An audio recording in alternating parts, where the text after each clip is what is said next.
Should one race in order to live, or live to race? La Régie Renault a choisi la Formule 1 pour deux raisons. La première, c'est son niveau technique très élevé. Et ceci impliquait un niveau d'exigence considérable. La deuxième, c'est sa notoriété mondiale et le fait que Renault soit une marque mondiale avec des ambitions mondiales et avait besoin de trouver un objectif de compétition qui est une expression internationale et une diffusion internationale.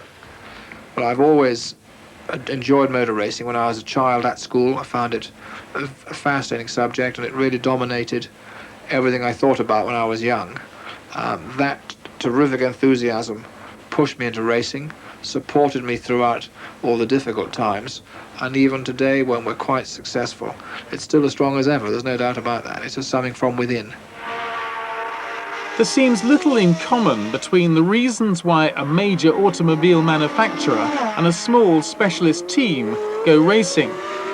For a long time they coexisted or raced against one another, but these days it's not uncommon to see them associated with one another to form the ideal combination.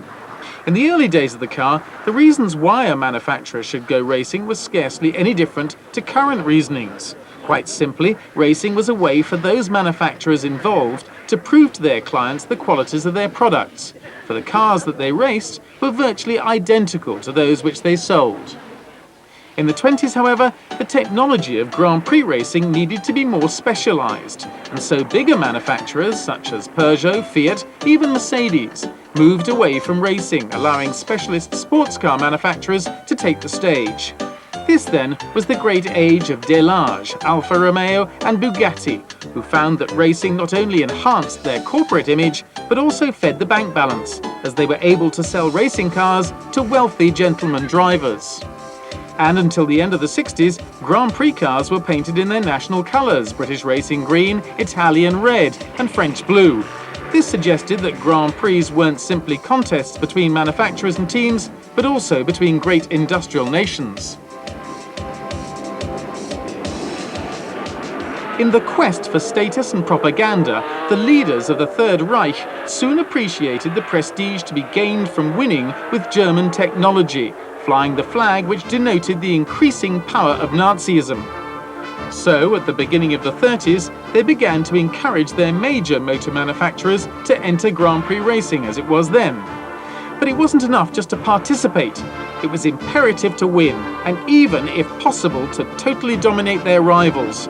Consequently, Mercedes and Auto Union were largely used to prepare for battle.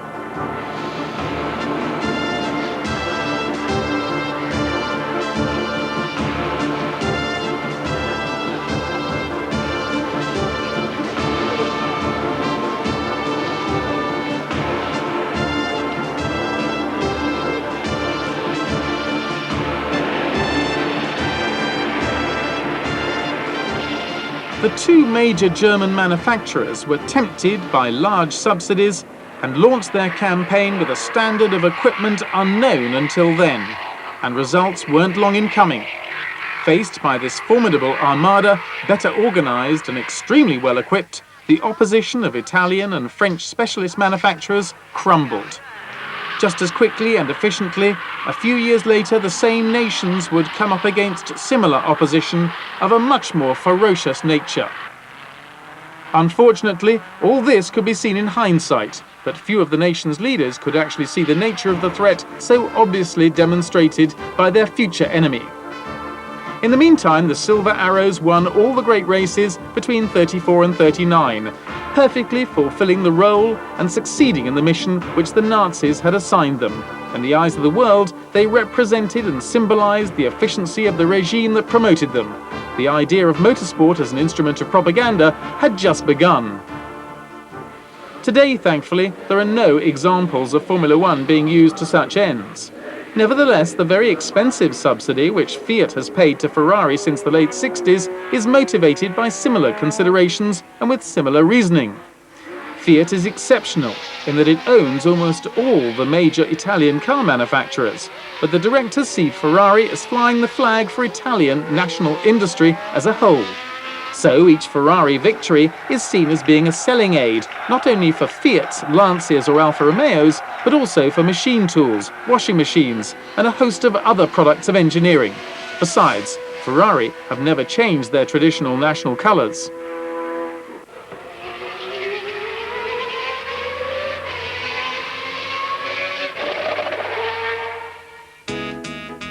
In the 50s, motor racing in Britain gave rise to a whole new generation of specialist Formula One car builders, some of which would dominate Grand Prix over the next 3 decades. But it was the rich industrialist, Tony van der Velde, manufacturer of the famous bearings of the same name, who would be the first to attempt to win the World Championship. To drive his Van Walls in their attempts to beat the Ferraris and Maseratis, he hired the best of the English drivers, Stirling Moss, who was, with Fangio, the best driver in the world at the time. The campaign nearly worked. Van Wall won the Constructors' Cup in 1958, but Moss just failed to win the title, which went, in spite of fewer wins, to Ferrari driver Mike Hawthorn.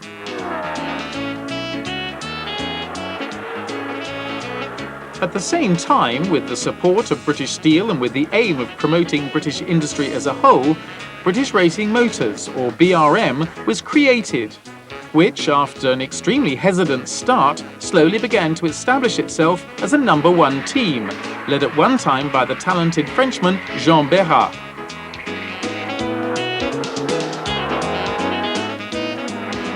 When van der Velde closed down his team due to ill health, BRM took up the challenge and reached its peak in 1962, when Graham Hill and the team won their respective world championships. The 60s were the golden age of BRM, but sadly they went into slow and irresistible decline in the 70s. But the team ran many great drivers in its time, Jackie Stewart for instance, but also the great Mexican driver Pedro Rodriguez, the superb Swiss driver Joe Siffert, and even Austria's Niki Lauda at the start of his career. And Jean-Pierre Beltoise won for the first and only time at Monaco in 1972. It would also be BRM's last.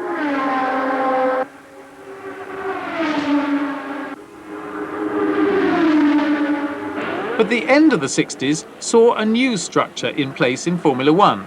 The association between a major industrial company who would shoulder the greater investment, the engine, and a specialist manufacturer who would build and run the cars. Colin needed a new engine. We had impressed him suitably, and he thought that I was likely to be able to design him a suitable Formula One engine, so he tried to get some money to support the venture, and I'd been bold enough to say I thought that we could make a Formula One engine for £100,000. And we went to see a few people, and then Ford took immediate interest and agreed to pay us the money to make a Formula One engine. I think that's really great. I think that this is the first time we've been able to coordinate the build of an engine and a chassis together and design each one to suit the other. And with the sort of weight and simplicity and power that keeps coming up, I think we're going to have a fabulous motor car. Yes, I quite agree. Very reasonable.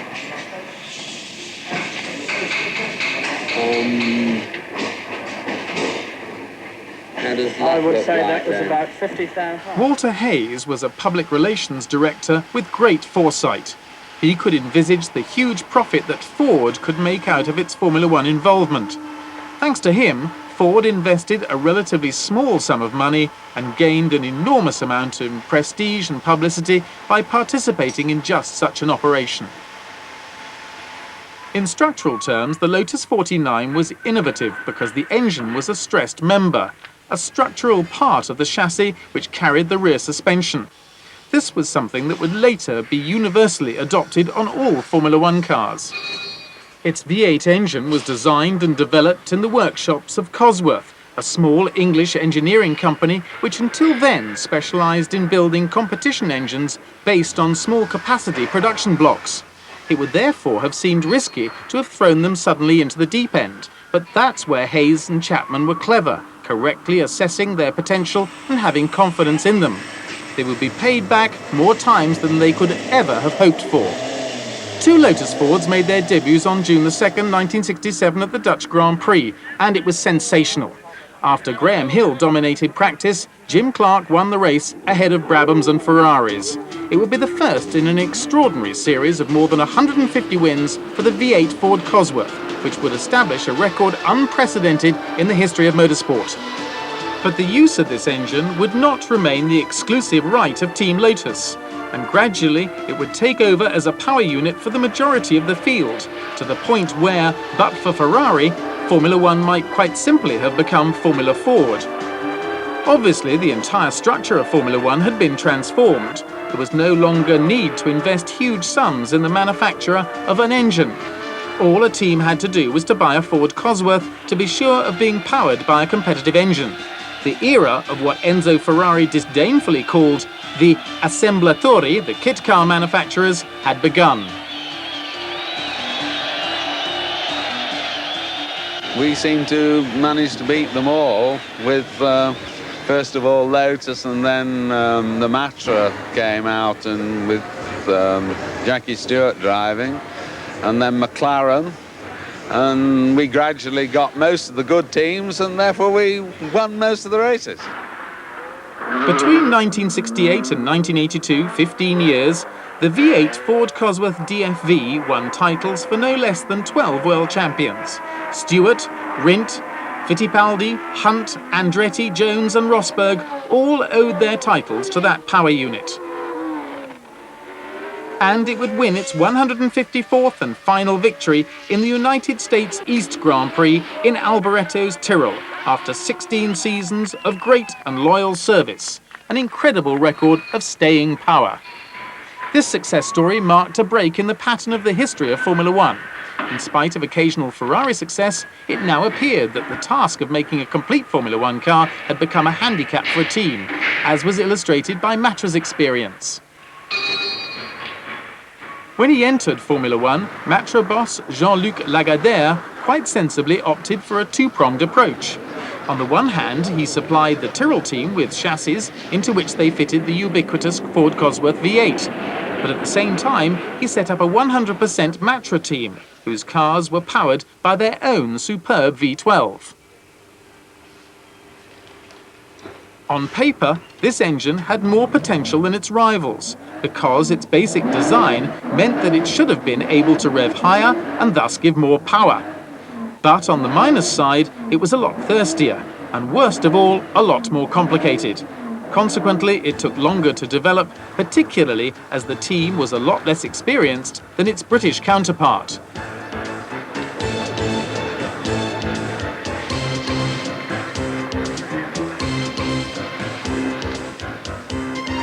Built with the aid of a government subsidy, the V12 Matra certainly made a nice noise. Unfortunately, however, the French manufacturer chose to divide its efforts between endurance racing and Formula One, which did nothing to help the results in either. So, while the Matra Ford flew from success to success and took Jackie Stewart to the first of his 3 world titles in 1969, the Matra went from one setback to another and would never win a single Grand Prix.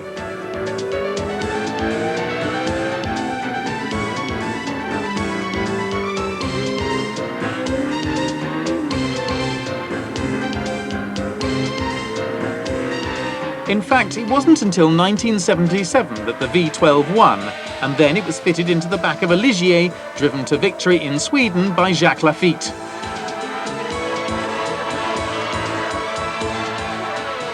Even though Renault's programme was run very differently, that team's experiences were in many ways similar. The Régie came into Formula One in 1977 to promote its image.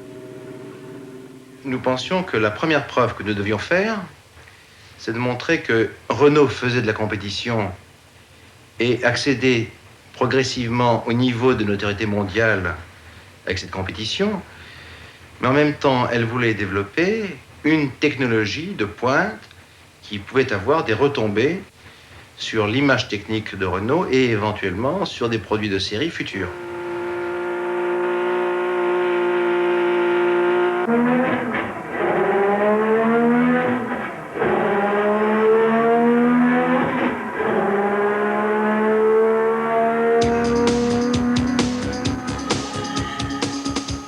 Years earlier, Mercedes, relying on its industrial and financial power, only had to beat a number of small Italian teams who did little more than tease the industrial giant.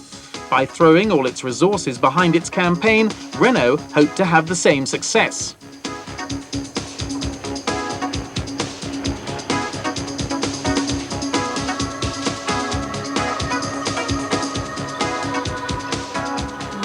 But times had changed. The advent of sponsorship had changed the game. Since the 60s, the smaller teams had become wealthier now that they could tap into outside finance. That had raised the overall standard of competition, and the smaller teams had become much more professional and better equipped than they had been a decade earlier. They were therefore much tougher and tenacious adversaries, and Renault also chose the more difficult course of action by deciding to construct and run cars entirely designed and built by their own engineers and technicians.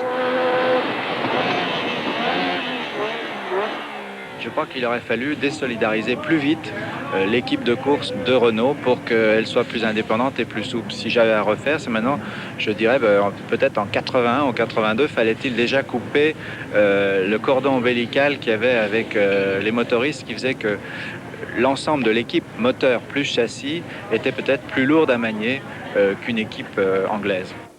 Between 1977 and 1985, the Renault Sport team won 15 races but never achieved their chosen goal, the World Championship title.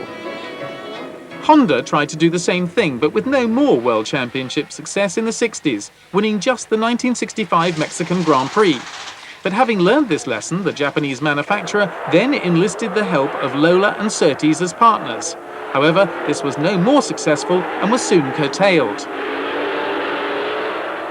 Nevertheless, Honda had been able to weigh up the advantages and disadvantages, so that when they returned to Formula One in 1983, it was simply as engine suppliers with an ambitious V6 turbo initially supplied to Spirit, which were virtually their test team. Turbocharged engine is anyway the advanced technology for the future in the passenger cars. So we are not intending to come into the racing just as for winning, but also we want to develop the new engine technologies as a controlling system of the engine, especially for the fuel injection. It is digitally computerized, and it's a sensor, basically RPM, and also the pressure boost of the engine is the basic sensing factors.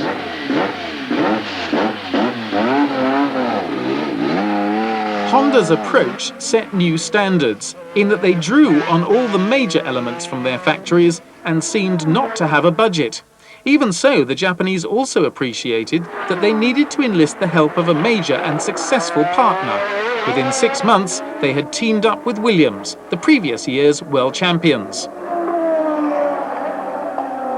Their main rivals were the McLaren team, whose cars were fitted with tag engines developed by Porsche, and Brabham, who had BMW power and for whom Nelson Piquet would win the 1983 World Championship. The Brazilian moved to Williams and would win the title again in '87, this time powered by a Honda engine. But the Japanese were unimpressed by the rather public inter-team rivalry between Piquet and Mansell, and were wooed away from Williams by Ron Dennis, whose McLaren team was setting unprecedented new standards in Formula One professionalism.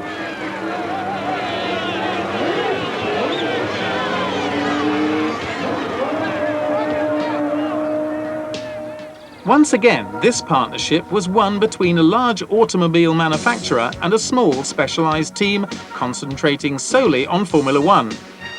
But the McLaren team was no longer what the French had once referred to as a garagiste.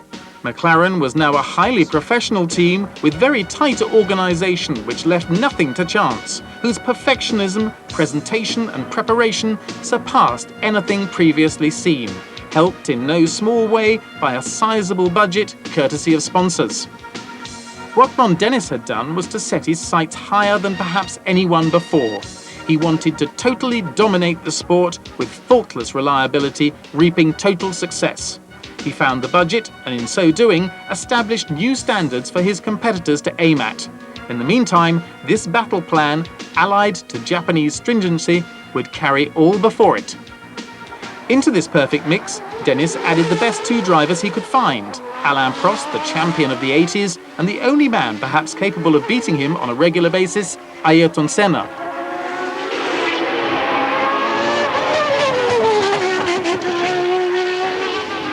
Dennis's battle plan almost succeeded.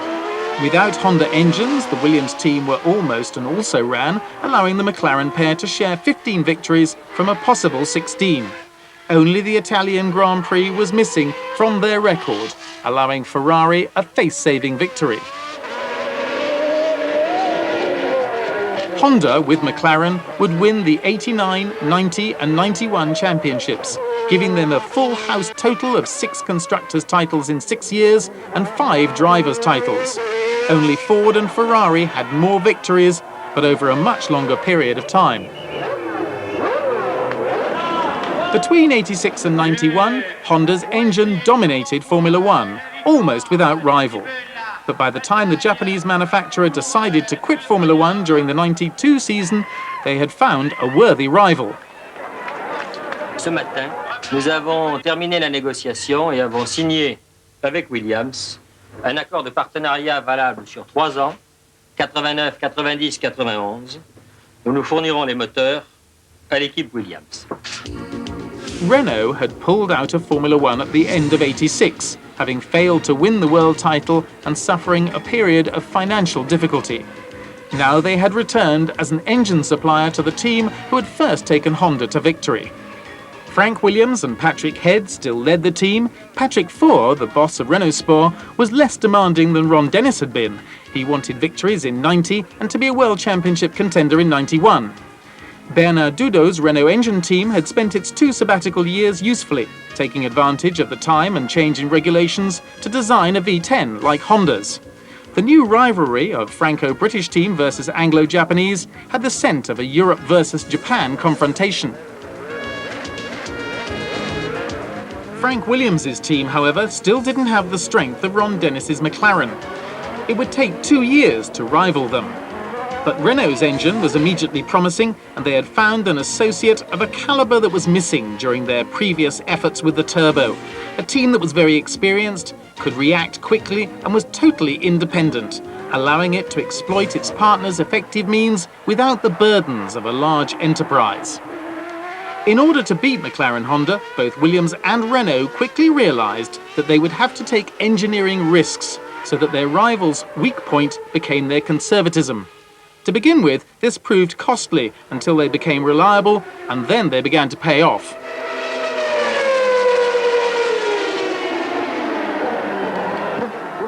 It was Mansell's attack on Senna at Barcelona in 1991 that symbolized the changeover, signaling the end of McLaren Honda's reign and the advent of Williams Renault.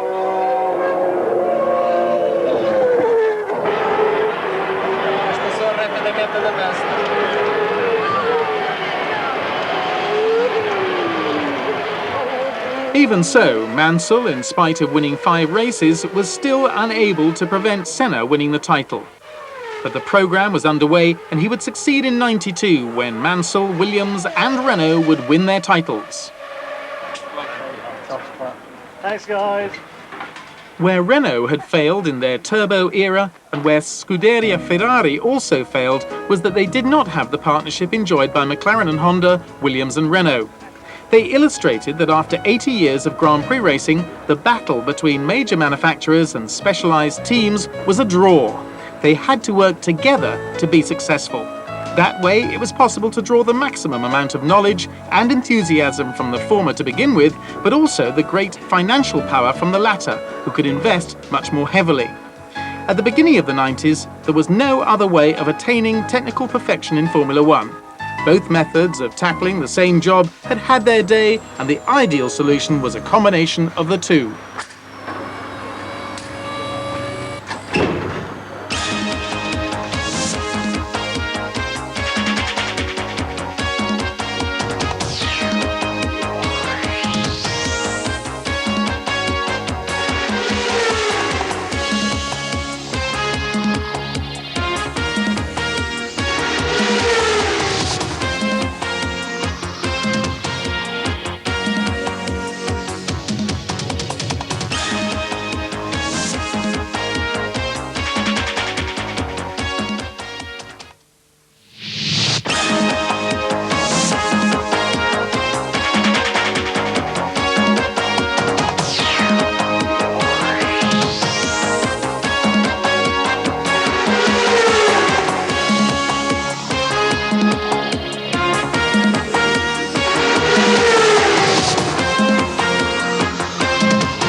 No other sport has changed more in the 85 years that Grand Prix have been run than the world of motor racing. This is perhaps due to the interest represented, the costs that it engenders, and the inherent dangers. But more than any of those, it is because the sport is more intricately allied to technical progress than any other, and that demands adaptation and many other restrictions. Until the end of the 60s, however, the development of cars, circuits, rules and procedures simply took their own rather haphazard course. Under the aegises of an easy-going governing body, the powerful organisers of Grand Prix did their own thing as they wished. In fact, they made sure that the importance of their individual races virtually eclipsed that of the championship, and they ensured that their own importance was such that they were able to work exclusively to their own ends. The result was that only the cars made progress, while each individual organiser, jealous of his own patch, remained an individual. The competitors, however prestigious, simply had to accept their lot and improvise where necessary. However, from the start of the 70s, the circuit organisers were brought more and more into line as the increasingly professional competitors pushed the International Federation to implement strict common regulations. Now, each of the 16 Grand Prix that make up the Formula One World Championship is run to a rigid schedule, and the governing body ensures that it is strictly adhered to. The timetable, the order of practice sessions and race day schedule, scrutineering, press conferences, the allocation of pits, accreditation, and even the position of motorhomes in the paddock are all pre-arranged and are identical from race to race throughout the season. So now there is no need nor room for improvisation. Each team, even before it leaves home for a race, knows what to expect.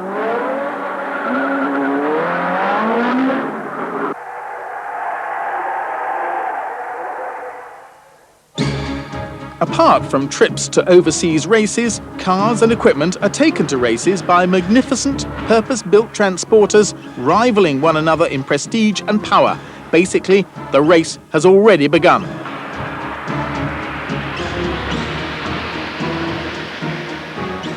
The aim is to be in position and operational from the Thursday afternoon before a Grand Prix, ready for the first practice sessions, which will generally take place on the Friday. Once in position, the frail Formula One cars are unloaded to be placed in their garages. Generally speaking, there are 3 cars available for 2 drivers, one being the spare or T car, T for training, and the drivers having one each. The rest of the truck is filled up with several tons of wheels, engines, spare parts, tools, and pit equipment. The spares are closely monitored, as every part on the car has a limited life, and in order to ensure the driver's safety, parts are changed at regular intervals. The drivers often arrive in their own private aeroplanes. Olivier Grouillard, the French driver who was with Ligier in 1989, is going to act as our guide through a Grand Prix weekend. He will reveal some of the secrets of the pits and take us through doors normally closed to the media to give us the driver's eye view of the weekend's events. It's Friday morning. Practice is due to start shortly, and the procedure will be the same on Saturday. After many years of 90 minutes, starting at 10, the morning session was cut to 45 minutes, starting at 9:45 in 1993. As many as 30 cars can go out on the circuit at one time, but there is a maximum of 26 starters per Grand Prix. Any more than 30 entries results in a pre-qualifying session opening the weekend's events. Il faut donc en 2 fois 1 heure et demie arriver à déterminer et des réglages de qualification pour avoir la meilleure place sur la grille de départ et des réglages de course pour que votre voiture soit le mieux adaptée pendant la course, avec les courses et avec le maximum d'essence dans la voiture. The morning sessions do not count towards the driver's grid position. They are simply for setting up the car for the driver.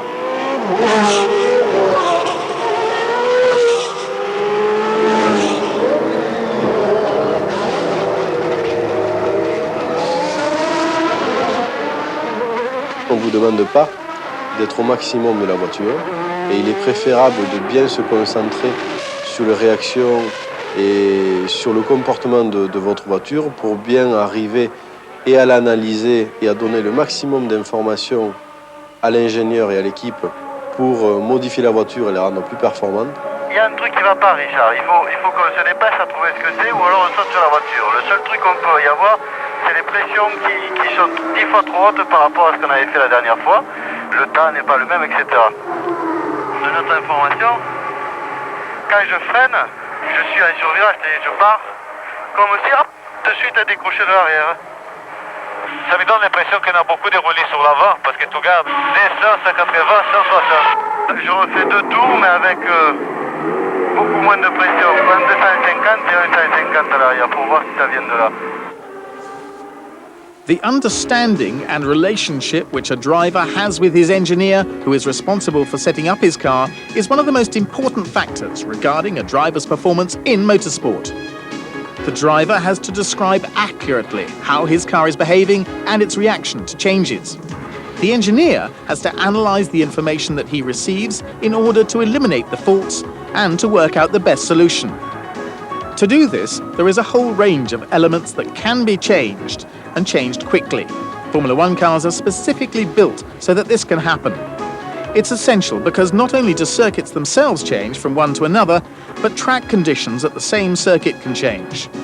It's repetitive, detailed work, but essential not only to a car's grid position, but to its performance in the race itself.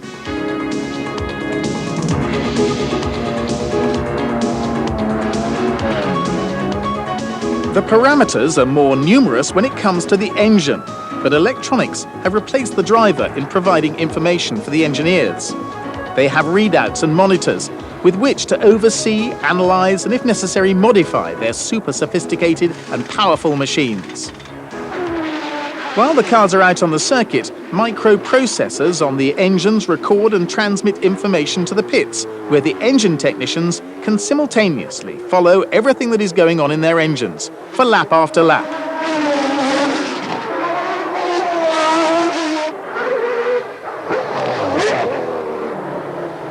And once the morning's session is over, engineers and technicians, plus the drivers, meet behind closed doors in the team's motorhome.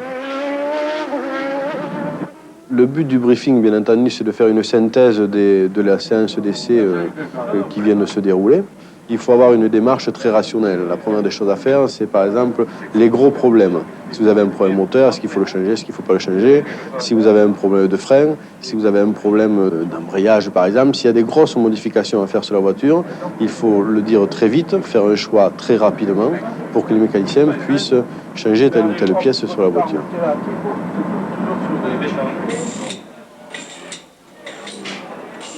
Après, c'est un dialogue avec l'ingénieur pour savoir le choix de pneus que l'on va faire pour les qualifications ou pour la course. Et là aussi, il faut aller assez vite aussi, parce que vous n'avez plus le droit de changer 30 minutes avant la séance de qualification. Between the sessions, there is a hive of activity in the paddock around the tyre suppliers. The morning's tyres have to be stripped off and new tyres mounted for qualifying in the afternoon.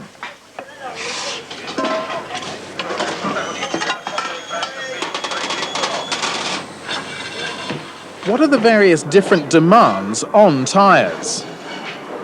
The problem here is speed. We're not going for distance. If we wanted to go for distance, we wouldn't go as fast, we could go much longer. So speed is a whole criteria for qualifying.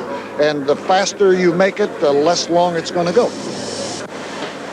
The super sticky, short-lived qualifiers are no longer used, but race tyres are best in their first few laps. What's the difference between qualifiers and race tyres?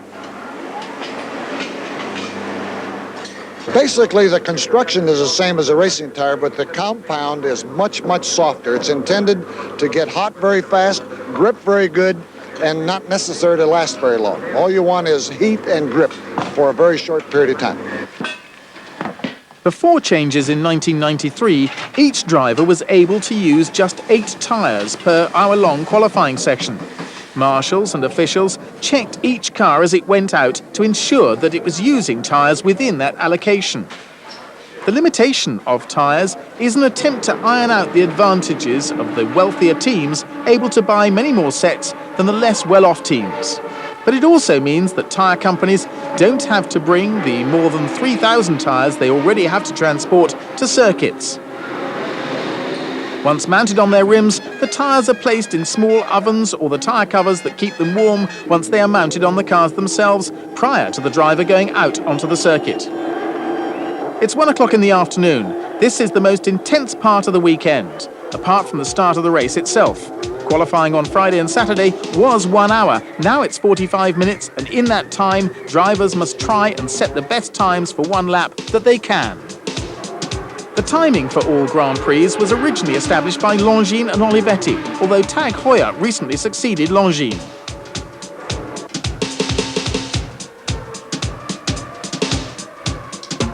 Aujourd'hui, le chronométrage est entièrement électronique. Nous avons 3 systèmes différents.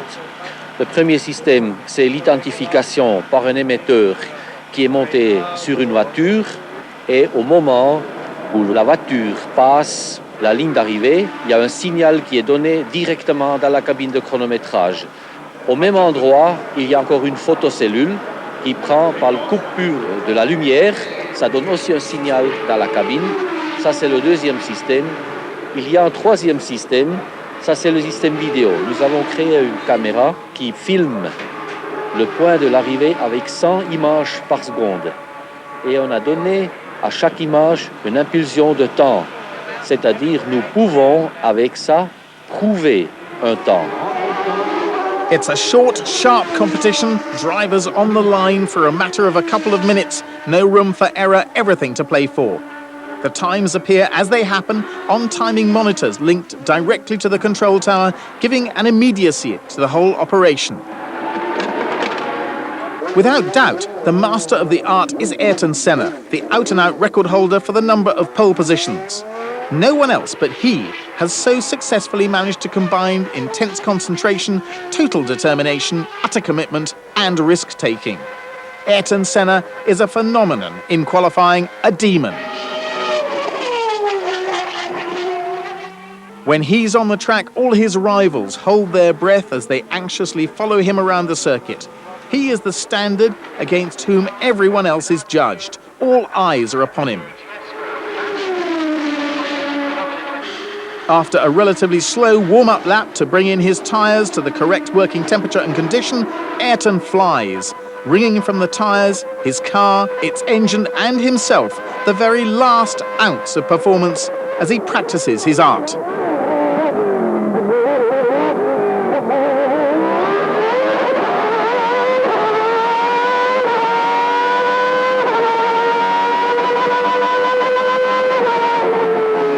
Another pole position. Once more, Senna has won the race against the clock.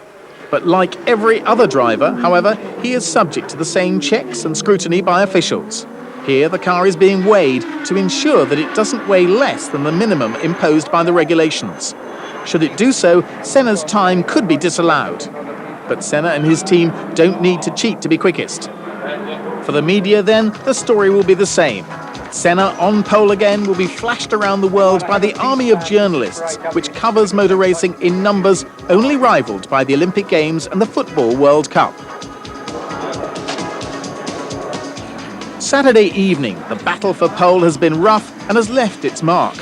Neither the bodywork on the cars, battered by curbs, nor the hard-working engines pushed to their limits have been spared. Even then, not all drivers will have qualified for the race. The slowest will have been excluded.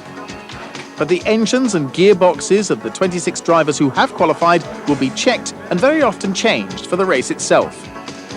Thus begins a long evening for the unsung heroes of Grand Prix racing, the mechanics, who will fastidiously check every component and element of their machines. It's race day, the culmination of everyone's efforts. Wise spectators arrive early on Sunday morning so as not to miss the half-hour warm-up session. This has no influence on the grid order, for that is already settled. But it allows the drivers to run their cars in race conditions rather than in qualifying trim, and there's a big difference. Now race distance is taken into account. Instead of being almost empty, fuel tanks are brim full to their 200-litre capacity. Wheels are now fitted with hard tyres whose efficiency will last much longer. The engines are adjusted to improve fuel consumption.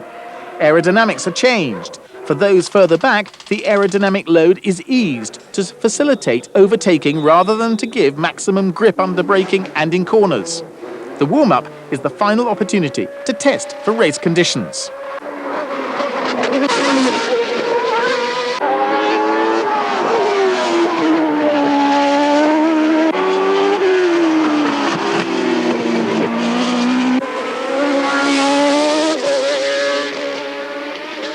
But there's only half an hour available. Even so, in that time, a hierarchy emerges that some believe is much more representative of race form than the time set in qualifying. They suggest that brilliant qualifiers aren't necessarily the best strategists. Take up your correct starting position. I will give During the morning, the drivers and their team managers are called to a briefing by the governing body. There's a studious atmosphere. Here they are reminded of the principal procedures to come, late changes to the regulations. There are questions, answers. There's advice and warnings from the president of the federation, whose English, unintentionally, offsets the serious tone of the proceedings. And all the drivers in the world are looking after you in the TV because they think stupidly that you are an example. Discipline and fair play seem to be the message, meted out by the president of the governing body and the clerk of the course. Suitably berated, the little class of the world's best drivers disperses, each driver going off to concentrate on the race to come, sitting quietly, working out last-minute points in the 2 hours before the race. It will be physically tiring, so that many, such as three-time world champion Nelson Piquet, have a massage in order to prepare themselves for the rigours to come. La première contrainte, c'est la variation brusque de vitesse. La variation brusque de vitesse, elle se produit dans les virages pris à prise rapide. Il y a aussi les décélérations et les accélérations qui sont des variations brusques de vitesse et qui soumettent le corps à des contraintes énormes. Donc il faut que le muscle du cou en particulier réagisse. Et puis vous savez, tourner un volant de Formule 1, c'est pas les leviers de vitesse, c'est pas des boîtes automatiques, du moins pas tout le monde malheureusement. Et ça demande des bras, beaucoup d'efforts. Oui. En plus de l'effort musculaire, il y a l'effort cérébral. Le cerveau est un organe qui lui-même est un très grand consommateur d'oxygène et de sucre. Et ça, il ne faut pas l'oublier. Et la tension soutenue pendant 1h30 est grande consommatrice d'énergie. Baladier is also a specialist in diets. Petit à petit, on s'est aperçu que bien se nourrir, c'était important. Et dans tous les sports de haut niveau, maintenant, on fait attention à ce qu'on mange, à ce qu'on boit. Et c'est tout à fait naturel, on est fait de ce qu'on mange. Hein. Alors, les jours de course, il faut amener les substances nécessaires. Donc, c'est classique, c'est-à-dire ce sont des sucres lents, ça va être à base de pâtes et de fruits, de salade de fruits, quoi.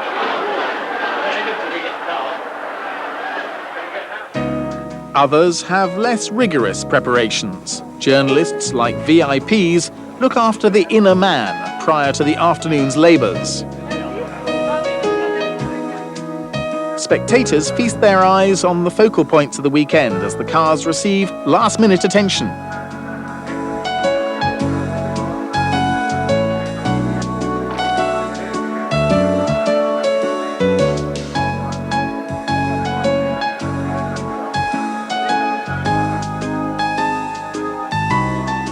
There are many attractions, almost sideshows, as the Grand Prix draws near.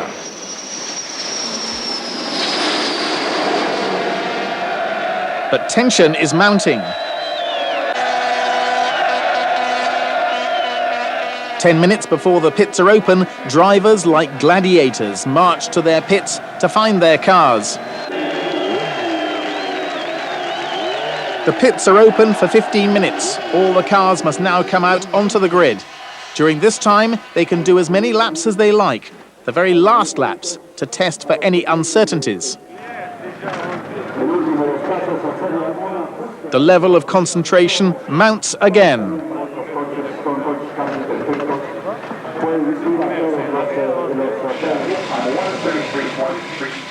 Waiting in the heat in Brazil, for example, is another burden for a driver and his car.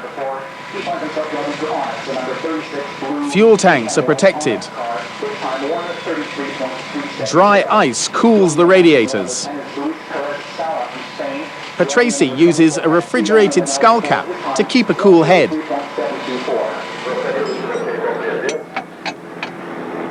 Drink bottles are fitted to cars to combat dehydration. A driver can lose between 3 and 4 kilos during a race. Some drivers use neck straps to hold their heads upright in corners where they may be subjected to 4G or more. But now the driver is alone as the countdown begins. The field will do one more parade lap, which will bring them back to the starting grid. They bring their tyres up to temperature.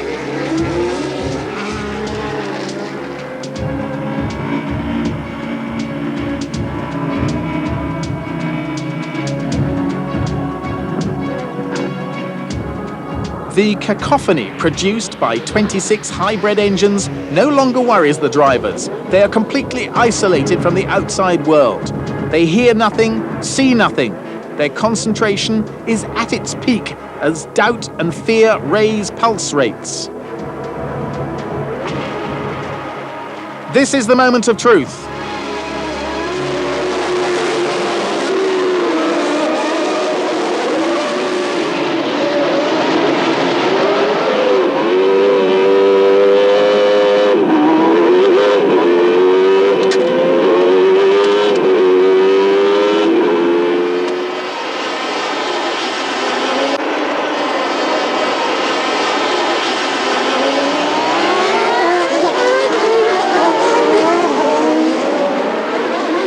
The first few laps are the most dangerous. Wheels are inches from one another as the drivers defend their positions or attempt to overtake. A car laden with 200 litres of fuel is hard to control.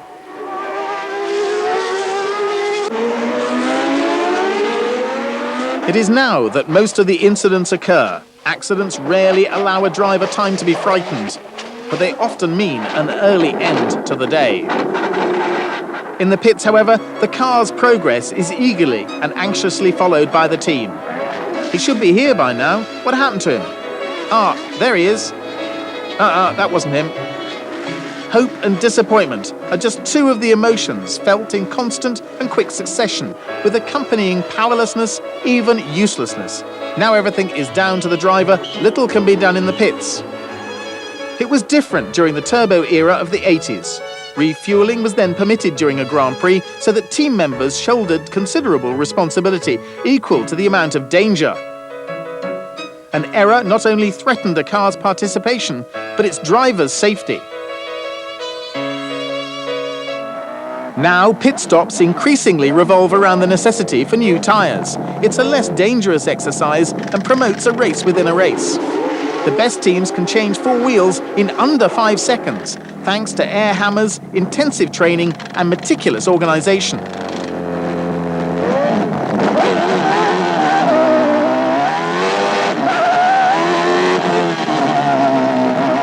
Grand Prix are held over a distance of around 300 kilometres, and they last around 90 minutes, depending on the circuit. It demands an incredible mental effort on behalf of the driver. No other sport involving speed and risk demands such long periods of total concentration. The body, too, suffers, particularly as progress in the properties of materials used in tyres and aerodynamics now mean that drivers can be subjected to 5G. Consequently, drivers have to be real athletes.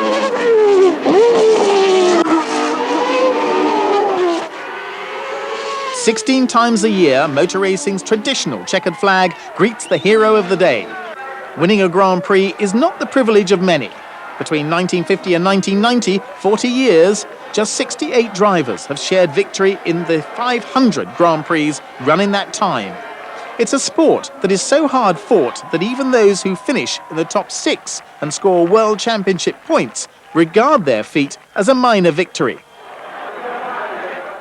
But while the last glorious act of the day's play is being enacted, the scenery is being taken down elsewhere. With Grand Prix taking place every 2 weeks, there is scarcely a moment to lose for either winners or also-rans in getting the cars back to their factories and preparing for the next race. It's partially thanks to this frenetic calendar, not counting private testing, that teams comprise as many as 200 people.